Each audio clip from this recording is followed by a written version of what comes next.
Hi, this is a video of how to use Snow Storm.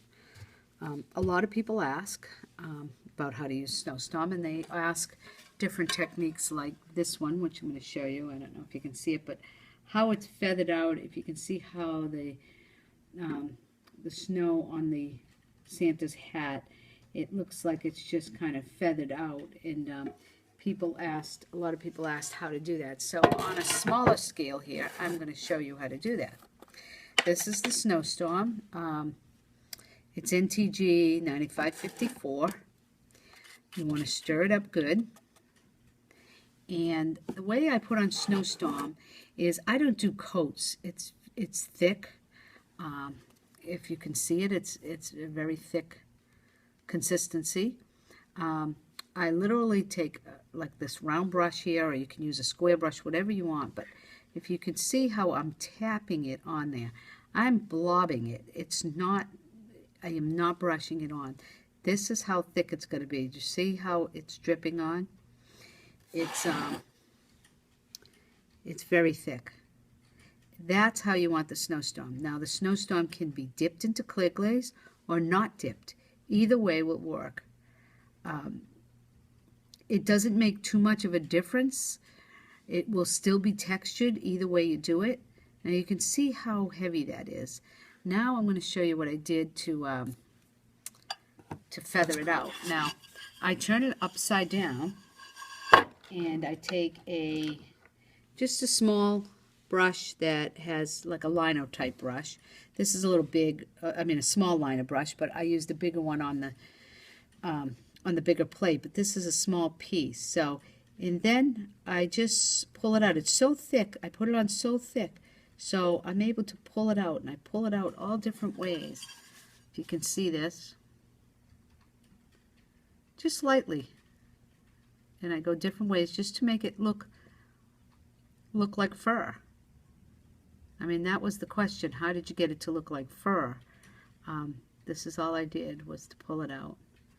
So, and I just pulled it out all around. It's still gonna be thick when you pull it out, so you want to just pull it up a little bit. You don't want to brush it at all, because if you brush it, it's not gonna, one coat brushed is not gonna do hardly anything.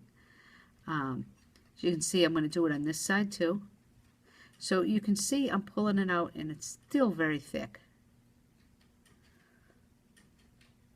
If I get too much on my brush, I can pull it, I can wipe it off. Okay, you can see how thick this is. It's pretty thick. And that's all I did for that piece. And it does make it look like fur, especially after it's fired. It's very textured.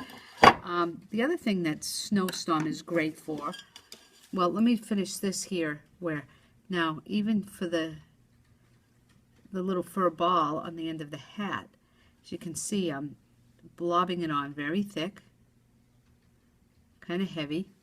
The heavier it is, sometimes it will form little cracks in it, but that's okay too. That's what kind of makes it not food safe. There's no lead in it or anything like that. It's very non-toxic. It's just that any textured glaze we deem it not food safe because you know, little food particles can get in it if it's textured. But it's great for decorative, or if you're just putting cookies on a plate or something like that. You don't want to put soup on a plate that has snowstorm. I want to show you this, which works really, really great with the snowstorm. You could take a paper punch and do a snowflake. I'm going to cut this snowflake out, because I want the stencil part of the snowflake. I don't want the actual snowflake. Although you could do that. You could actually use this part of the snowflake and paint around it. But for this, I want the snowflake to be white. So I'm going to dip this paper in water. It's just regular copy paper. I'm going to lay it down so that it's, you know, wet it, lay it down on a color, and it will stick like glue onto the piece. You let it dry for a couple of minutes, but it doesn't matter. It's not too long.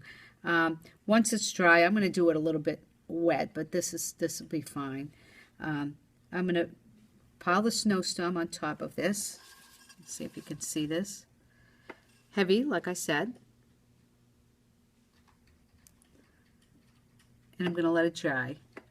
And I'm going to let it dry for about 10 or 15 minutes, actually, because you don't want to peel it off when it's too wet, but it can be pretty wet when you do peel it off. It's not, you don't have to wait too long. If I wait till tomorrow to peel it off, it might pull some of the snowflake off too. So you don't want to wait till it's completely dry.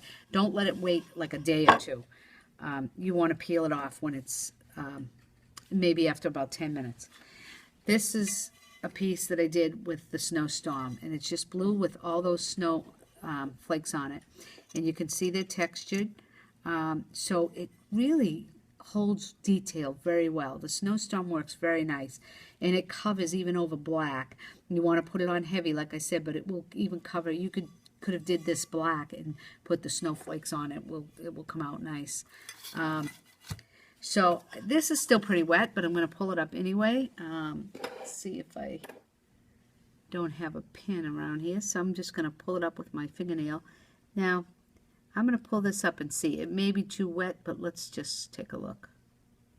Okay, wasn't too wet. So, as you can see, it did, you can see it runs a little bit because it's not as perfect as it could be if I would have waited the 10 minutes. But it's a pretty nice snowflake for being that wet. Let it dry, you fire it, comes out beautiful.